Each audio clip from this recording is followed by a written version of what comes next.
अस्सलाम वालेकुम एवरीवन। अच्छा बेटा, हमारे पास एक्सरसाइज 2.8 चल रही थी। आज हमने करना है उसका क्वेश्चन नंबर 6। आसान सी एक्सरसाइज थी, कंडीशनल क्वेश्चंस थे बेटा इसमें, लेकिन यही एक क्वेश्चन नंबर 6 है जिसको समझने की ज़रूरत है। बाकी बिल्कुल ही ईजी कंडीशंस थी और सारा सिंपल था। तो बेटा पहले तो आपको ये पता होना चाहिए इसमें जो न्यू चीज़ है, वैसे आपने मे बी जो है ना 5th 6th क्लास के लेवल तक ये चीज़ पढ़ी हो, अगर आपको अभी याद हो तो। नहीं तो ये उसी लेवल की बात है। तो देखें बेटा, हमारे पास होते हैं पहले यूनिट डिजिट हमारे पास होता है, जिसे हम कह सकते हैं यूनिट का मतलब 1। हमारे पास 1 2 3 4, तो इसमें एक डिजिट हमारे पास नंबर है। फिर आगे आपको पता है 2 डिजिट्स नंबर हमारे पास बेटा स्टार्ट हो जाते हैं 10 से, तो मतलब 10 11 12 13 ये जाते हैं 99 तक। फिर आपको पता है 3 डिजिट नंबर 100 से ऑनवर्ड हमारे पास 1000 तक, तो 999 मतलब। उसके बाद 1000 में 4 डिजिट नंबर। तो इस कंडीशन में बेटा हमारे पास है 2 डिजिट्स नंबर। तो हम पहले इसको समझेंगे कि 2 डिजिट्स नंबर की वो बच्चों वाली जो ट्रिक है एक्चुअली, या जिसे हम कह सकते हैं आप छोटे लेवल पर जो पढ़ चुके हैं, वो बनते कैसे हैं हमारे पास। तो वो इस इमेज से मैं समझाने की कोशिश करता हूँ। बेटा आपके पास हमारे पास जो यूनिट नंबर होता है ना, यूनिट नंबर 1 हमारे पास वो ऐसे ही बनता है जैसे यहाँ पर हमारे पास लिखा हुआ है 3 इज इक्वल टू 3। अब ऐसे तो यूनिट नंबर हमारे पास जो होते हैं जैसे 1 2 3 है, वो ऐसे ही सिंपल बनते हैं जैसे बना हुआ है हमारे पास। लेकिन जैसे बेटा हमने तो अब अपने क्वेश्चन में 10 डिजिट्स का पढ़ना है ना, वो 10 वाले डिजिट्स हमारे पास मतलब 2 डिजिट नंबर जो 10 से स्टार्ट होते हैं। जैसे हमारे पास बेटा नंबर है 14, तो ये जो बनते हैं ना, पहले एक डिजिट को आप, फॉर एग्जांपल हम 14 बना रहे हैं, देखें एक डिजिट को बेटा मल्टीप्लाई कराते होते हैं 10 के साथ, क्योंकि 10 वाला डिजिट है ना हमारे पास। 2 डिजिट 10 से स्टार्ट होते हैं, 3 डिजिट होता तो 100 से करते, इसी तरह 4 डिजिट होता तो 1000 से ऑनवर्ड। तो 10 से बेटा मल्टीप्लाई कराते हैं, प्लस फिर हमारे पास उसके साथ यूनिट डिजिट कोई ना कोई ऐड होता है, वो अकॉर्डिंग टू कंडीशंस होता है। जैसे अगर इधर मुझे 14 नंबर बनाना था, चाहिए था, तो मैंने 10 के साथ 1 को मल्टीप्लाई कराया और फिर यूनिट डिजिट आपको बताया 1 से लेकर 9 तक, उनको ऐड कराना होता है। तो उसमें बेटा हमारे पास है 4, तो ये 14 आ गया। अब हमारे पास एक और डिजिट है, फॉर एग्जांपल देखें ये भी 2 डिजिट्स नंबर है 22। तो इसमें भी देखें 10 को 2 के साथ मल्टीप्लाई कराया है यूनिट डिजिट के साथ, लेकिन 10 लाजमी है क्योंकि 10 वाला डिजिट ही बना रहे हैं 2 डिजिट नंबर। तो बेटा 20 आ गया प्लस 2 हमारे पास, तो ये 22 आ गया। इसी तरह 47 देखें बनाया है। तो ये बात याद रखनी है कि अब 2 डिजिट्स नंबर बनता कैसे है, ठीक है ना। एक हमारे पास डिजिट होता है उसमें 10 वाला, 10 के साथ जो मल्टीप्लाई होना होता है। अब देखें ये चेंज हो रहा है हर एक वैल्यू में, ये देख रहे हैं ना आप, ये हमारे पास चेंज हो रहा है अकॉर्डिंग टू कंडीशन चेंज करते हैं। और दूसरा हमारे पास होता है यूनिट डिजिट, जिसको हम ऐड करते हैं आगे उसके साथ, फिर आपके पास वो 2 डिजिट नंबर आ जाता है। तो अब ये कंडीशन बेटा याद रखनी है। अब आ जाए अपने क्वेश्चन पर, होप सो अब आपको समझ आ जाएगा। तो कहता है बेटा the sum of squares of 2 digit of a positive integral number हमारे पास। तो 2 डिजिट हमारे पास है कोई number, the sum of squares of 2 digits of a positive integral number. अब 2 डिजिट वाला नंबर है हमारे पास, लाइक कुछ भी हो सकता है, 15 हो सकता है, 14 हो सकता है, 98 हो सकता है, हमें तो नहीं पता कौन सा नंबर है, इज 65। तो उसका बेटा हमारे पास जो स्क्वायर है, sum of squares of 2 digits of a positive integral number, तो उनका जो हमारे पास सम है, फिर उनके स्क्वायर्स का जो सम है वो कितने के इक्वल है, 65। तो पहले डायरेक्ट कंडीशन लिखते हैं, यही कंडीशन बेटा है। तो मैंने आपको जैसे बताया है कि जो हमारे पास 2 डिजिट नंबर होता है उसमें 2 चीज़ें होती हैं। एक डिजिट होता है 10 प्लेस, 10 की प्लेस पर जो आता है, मतलब क्या है जो इन एग्जांपल से समझाया था बेटा, ये 10 के साथ जो आया इसे हम कहते हैं 10 प्लेस नंबर। ये वाला जो इधर आया है हमारे पास, सेम ये वाला जो इधर आया है, जो 10 के साथ मल्टीप्लाई हुआ, 10 प्लेस नंबर। अब हमें तो नहीं पता इधर कौन सा है। दूसरा हमारे पास आता है बेटा यूनिट नंबर, तो यही चीज़ ये लेट करेगा। 10 प्लेस नंबर हमें नहीं पता वो कौन सा मल्टीप्लाई होना था, एक्स का नाम दे दिया। 1 प्लेस नंबर वाई का नाम दे दिया, एक्स वाई, क्योंकि हमारे लिए तो अननोन है ना हमारे पास वो वाला नंबर 2 डिजिट नंबर। तो अब हम अपनी कंडीशन बना रहे हैं, इज 65 तो कंडीशन पहली है the sum of square of two digit of a positive integral number is 65। तो बेटा ये कंडीशन है, देखें x square plus y square is equal to 65। ये स्टेटमेंट तो कोई मुश्किल नहीं है, अगर आप इसको रीड आउट करें अच्छे तरीके से तो देखें ये कंडीशन बन रही होगी इजीली आपसे। आगे देखें हमारे पास अब ये कंडीशन कहाँ से लाया, ये कंडीशन वही है जो अभी मैंने आपको एग्जांपल से समझाई है। कोई भी टू डिजिट नंबर हो बेटा ऐसे नहीं बनता है, 10 के साथ कोई नंबर जो होता है मल्टीप्लाई कराते होते हैं उसको तो हमने पहले ही लेट किया है कि वो एक्स नंबर है, हमें तो अब नंबर नहीं पता है ना कौन सा मल्टीप्लाई कराना है, तो देखें 10 के साथ उसको मल्टीप्लाई करा दिया। प्लस आपको बताया यूनिट नंबर ऐड होता है, अगेन देख लें किसी को बाद में कोई इश्यू ना रहे। 10 के साथ बेटा जो मल्टीप्लाई होता है उसे 10th प्लेस नंबर कहते हैं, जिसे हमने नाम दिया इधर x का, तो हमने x उधर पुट किया था। प्लस यूनिट नंबर जो हमारे पास उसके साथ ऐड होना था उसको y का नाम दिया क्योंकि हमें नहीं पता है कौन सा है। तो अब देखें बेटा वही कंडीशन बनी हुई है 10x प्लस y।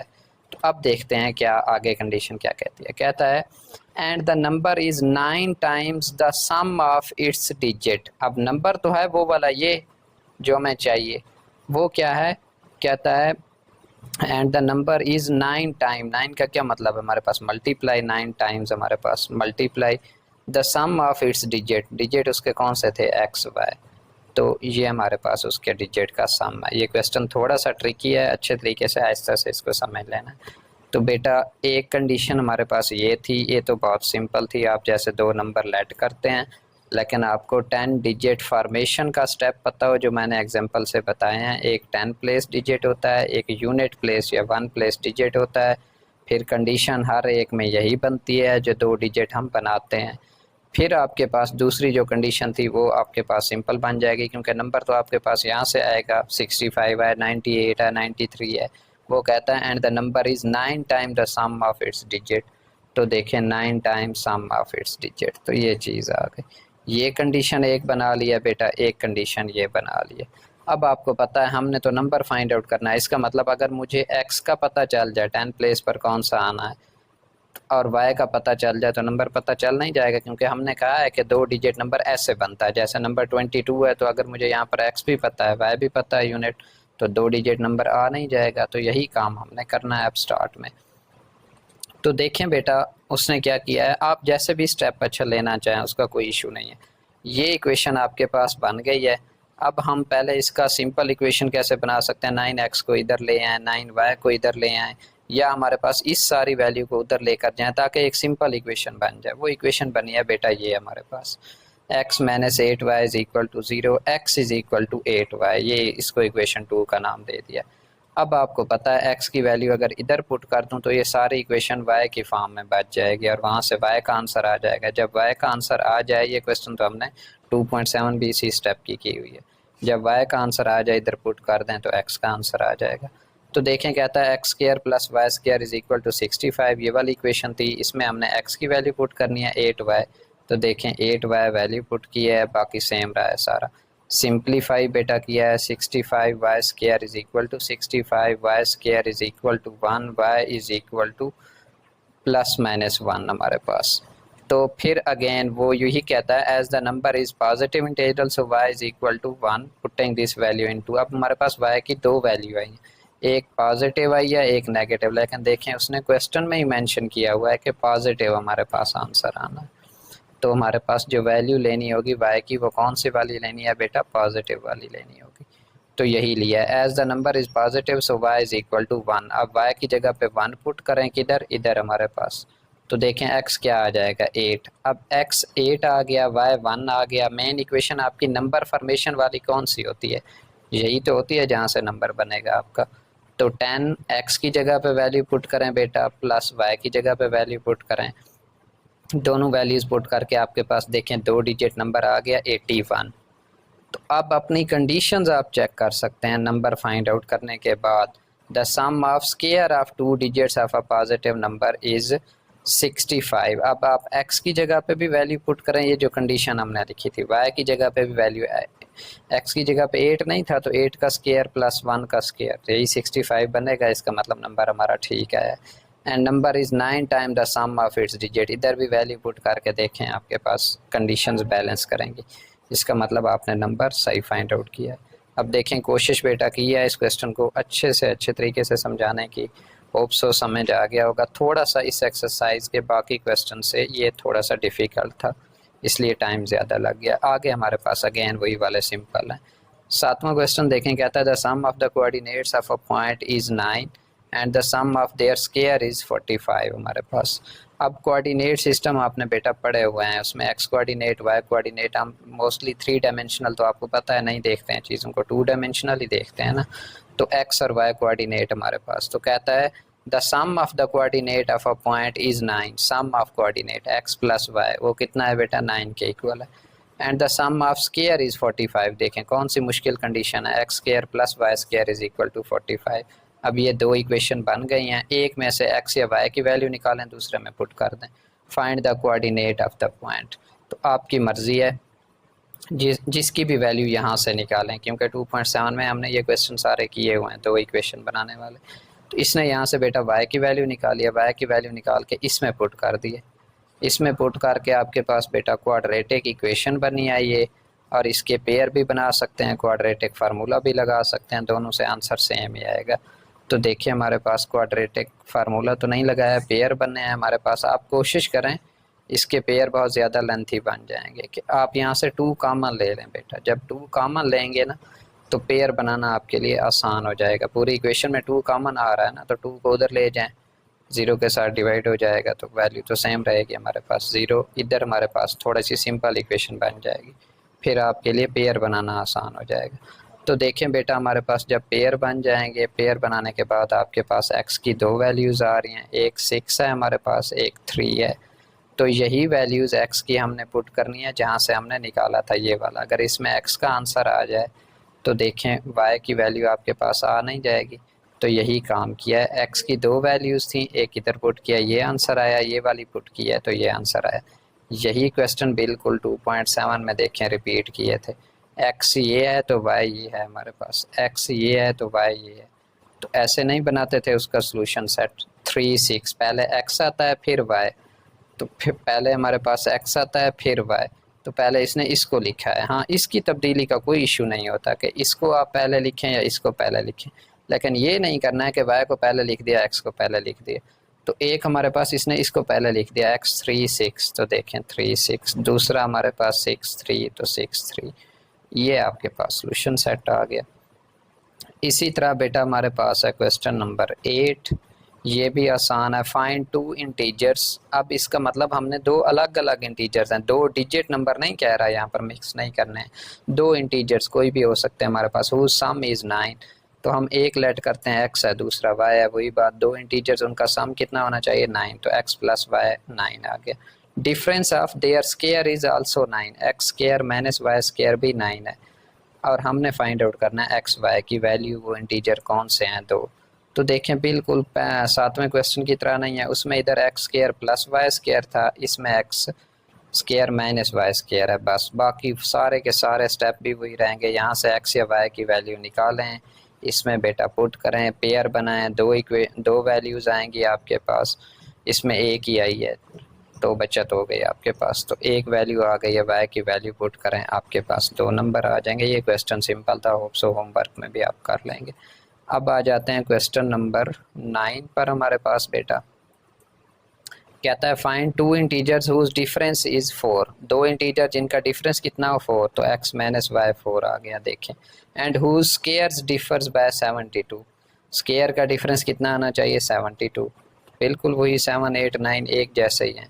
अब आपकी मर्ज़ी है, यहाँ से जिसकी भी वैल्यू बेटा निकालें। x की निकाल लेते तो ज़्यादा अच्छा था, x is equal to 4 plus y आता, इसमें पुट कर देता x की जगह पे, तो y की वैल्यू पहले निकाल लेता। बहरहाल उसने सबका सीक्वेंस सेम रखा है तो y की वैल्यू निकालिए। यहाँ से y निकालेंगे तो x उधर जाकर माइनस हो जाएगा। अब मेरे पास तो माइनस y आ रहा है, मुझे तो प्लस y की वैल्यू चाहिए होती है, पूरी इक्वेशन को माइनस से मल्टीप्लाई करा दिया है तो x माइनस 4 आ गया। दूसरी कंडीशन देखें, हु स्क्वायर्स डिफर बाय 72, तो स्क्वायर का डिफरेंस कितने के इक्वल आ गया 72 के। अब यहाँ से हमने y की वैल्यू निकाली है, इधर पुट कर देनी है। अगेन वही क्वाड्रेटिक इक्वेशन बनेगी, देखें क्वाड्रेटिक इक्वेशन हमारे पास बनी है, और उसी क्वाड्रेटिक इक्वेशन को सिंप्लीफाई करने के बाद x की वैल्यू हमारे पास यहाँ से निकाली है। x की वैल्यू कितनी आई 11 हमारे पास। अब x की वैल्यू आपके पास आ गई है तो आपने यहाँ से अगर x की वैल्यू हम पुट कर दें इसमें तो y का आंसर आ नहीं जाएगा हमारे पास। तो यही काम इधर किया है। देखें y is equal to x minus 4 हमारी मेन इक्वेशन थी, उसमें x की वैल्यू पुट कर दिया 11, तो 11 माइनस 4 कितना आ गया 7। तो वो दो इंटीजर्स कौन से हैं बेटा हमारे पास 11 और 7। तो अब आ जाते हैं हमारे पास लास्ट क्वेश्चन पे। कहता है find that dimensions of a rectangle whose perimeter is 80 centimetre and its area is 375 centimetre square. Dimension of a rectangle, अब आपको पता है डायमेंशन ऑफ रेक्टेंगल का मतलब रेक्टेंगल की हमारे पास आमने सामने वाली साइड्स इक्वल होती हैं ना, तो हम कह सकते हैं एक साइड अगर हमारे पास x है तो उसके सामने वाली भी x होगी, इक्वल होंगी ना। दूसरी y है तो उसके सामने वाली भी y, तो दो ही बन जाएंगी ना x और y हमारे पास। तो पेरीमीटर उसने खुद ही दे दिया 80, हमारे पास 80 सेंटीमीटर पेरीमीटर है। अब पेरीमीटर का फार्मूला आपने ये 8th क्लास में ही पढ़ा हुआ है, 2 इंटू हमारे पास लेंथ प्लस विड्थ करते थे इसका। ये फार्मूला याद होना चाहिए, जैसे एरिया ऑफ रेक्टेंगल या स्क्वायर का याद होता है। पेरीमीटर ऑफ रेक्टेंगल का बेटा फार्मूला होता है 2 इंटू लेंथ प्लस विड्थ हमारे पास। तो यही इधर पुट किया 2 इंटू, अब हमने एक लेंथ अगर x लिया है तो दूसरी विड्थ कौन सी लिया है y हमारे पास। तो 2 into x plus y is equal to वो किस चीज़ के, पेरीमीटर किस चीज़ के इक्वल था 80 के। तो यहाँ से आप वही काम बिल्कुल सिंपल इक्वेशन बन गई x plus y is equal to 40, ये 2 उधर जाके डिवाइड हो गया। अब यहाँ से x या y की वैल्यू निकालें, आपकी मर्जी है जौन सी भी निकालें। उसने y की निकाली है क्योंकि सारे सीक्वेंस में y की निकालता आ रहा है, तो ये आ गई। अब हम दूसरी कंडीशन बनाते हैं and its area is 375 centimetre square.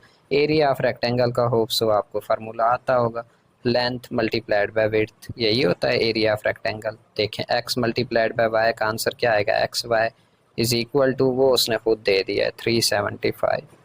तो यही चीज़ बेटा हमारे पास आ गई है, ये दो कंडीशन बन गई हैं। देखें तो अगर मैं इसमें y की वैल्यू पुट कर दूं ये वाली, तो मेरे पास x का आंसर आ जाएगा, क्योंकि मुझे तो x और y फाइंड आउट करना है। तो देखें x इंटू वाई की जगह पे वो वाली वैल्यू पुट की है जो इधर से निकाली है। वैल्यू पुट करने के बाद बेटा इसको सारा सिंप्लीफाई किया है पेयर बना के। अब अगेन वही बता रहा हूँ बेटा, एग्ज़ाम में बाज़ औक़ात ये होता है कि आपको पेयर याद नहीं रहता है। अब देखें 375 का पेयर थोड़ा सा मुश्किल है, याद रहे तो अच्छी बात है। 25 और 15 हमारे पास बनते हैं, वरना क्वाड्रेटिक फार्मूला आपने लगा लेना है, उससे भी आंसर सेम ही आते हैं, आपको पता है। तो x का बेटा एक हमारे पास आंसर आया है 25, एक आया है 15 हमारे पास। तो ये हमारे पास दो आंसर आए हैं। अब हमारी मेन इक्वेशन थी ये जिससे हमने वैल्यू निकाली थी, अगर इसमें मैं x की वैल्यू पुट कर दूं तो y का आंसर आ जाएगा। एक मतलब 25 पुट किया है तो y 15 आया, एक बार 15 पुट किया है तो y 25 आया। अब आपने इनको कंडीशन में पुट करके बेटा रफ में खुद से रीचेक कर लेना है। ये एक कंडीशन है ना, ये आसान है। देखें इसमें x और y की वैल्यू पुट करते हैं, देखें आपका आंसर ठीक आता है या नहीं आता। एक बार x 25 है, y 15 है, इधर इन दोनों को मल्टीप्लाई कराएं 375 ही आएगा। एक बार x 15 और y 25 दोनों को मल्टीप्लाई कराएं, यही आंसर आएगा। इसका मतलब आपने सही चीज़ें फाइंड आउट की हैं। तो ये होता है इन क्वेश्चंस को, कंडीशन वाले क्वेश्चंस को करने का मेथड। होप सो ये सारा समझ आ गया होगा बेटा। इंशाल्लाह ये 2.8 हमारी कंप्लीट हो गई है। मिलते हैं फिर नेक्स्ट लेक्चर में। ओके जी, खुदा हाफिज़।